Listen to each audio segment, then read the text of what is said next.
Thank you, Emmett, for the opportunity to present and share an update on our program at Allysta Pharmaceuticals.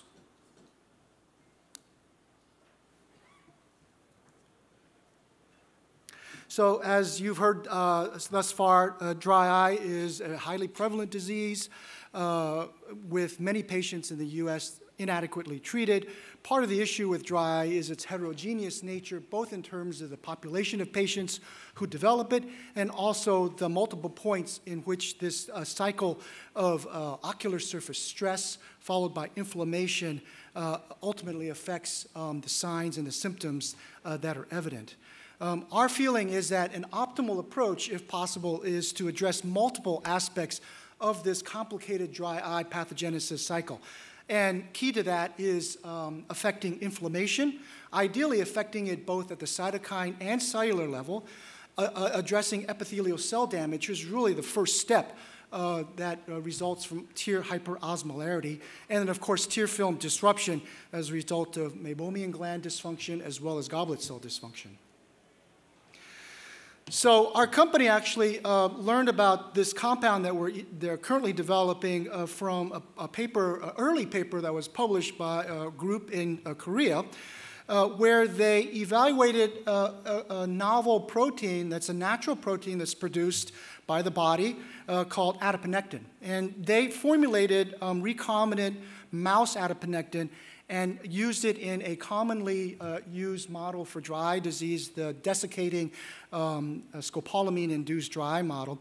And what they basically found was significant effects on a range of signs that are associated with dry eye, including a decrease in corneal damage.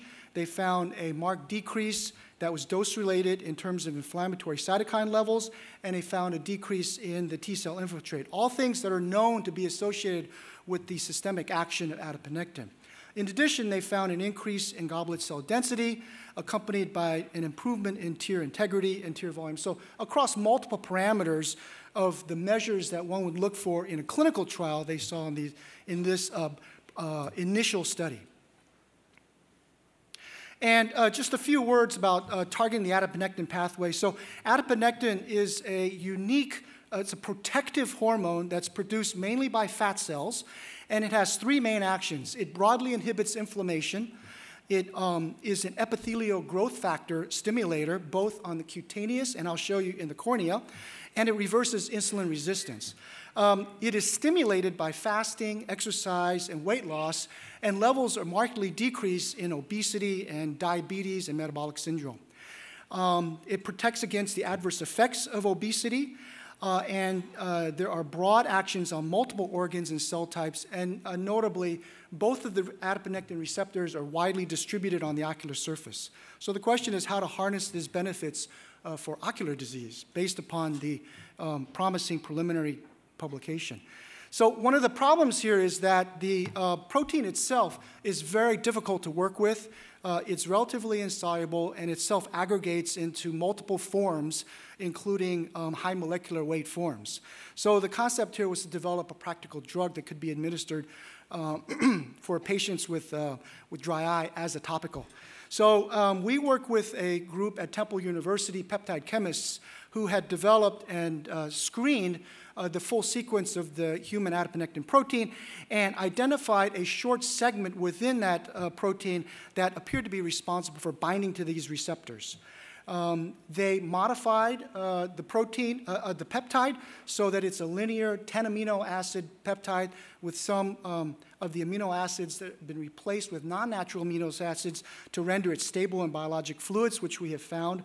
And we have formulated it in a topical form suitable for twice-daily administration. So the question is, how does it compare with the adiponectin? Can we reproduce the data that was shown in the initial publication? And the answer to that is yes to both. Here's some data on corneal staining. We show very nice comparable decrease in corneal staining in the same mouse model, along with an increase in tear volume, tear breakup time. I don't show this here, but we also show a nice decrease in the pro-inflammatory cytokines and a decrease in activated T cells. When we compared it against Restasis, it was more effective. And we also wanted to extend the data beyond mouse studies, so we carried out a study in a rabbit dry eye model that was induced by atropine. And again, we see a nice effect on corneal staining, tear breakup time, and tear volume. But here's another interesting aspect of this pathway, and that is its ability to enhance epithelial cell healing. And that's shown in this study here. These are mice that were administered alkali injury to the cornea.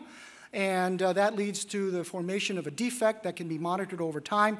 And what you see here is with both the protein and the peptide, there's a marked enhancement in the rate of corneal epithelial repair following injury. And as we all know, damage to the cornea is a very early step in the dry eye pathogenesis. So we believe our peptide called AOY688 has the ability to improve multiple aspects of dry eye disease, which makes it able to potentially affect a broader range of patients and hopefully induce better efficacy. So we are about to initiate a clinical study in dry eye patients with moderate to severe early dry eye. This will be an 8-week study, 2 dose arms. It'll be a randomized, double-masked, vehicle-controlled study. The primary objective is going to be safety, but of course we'll be looking at the same endpoints that we examined in the animal studies. And we just submitted our IND yesterday, so we anticipate beginning dosing before the end of this year, and we anticipate having data sometime middle of next year. We have an excellent and experienced management team. We also have an excellent dry eye scientific advisory board, and our dry eye clinical advisory board has helped us enormously in coming up with the trial that we're about to implement. And finally, a word about Allysta. We're based in the San Francisco Bay Area. Because we think the broad activity of AOY688 extends beyond ocular surface, we're also developing a subcutaneous sustained release formulation, which we believe is quite suitable for NASH and obesity-related trials. And we are funded through Morningside Ventures, which will get us to phase 3 readiness. Thank you.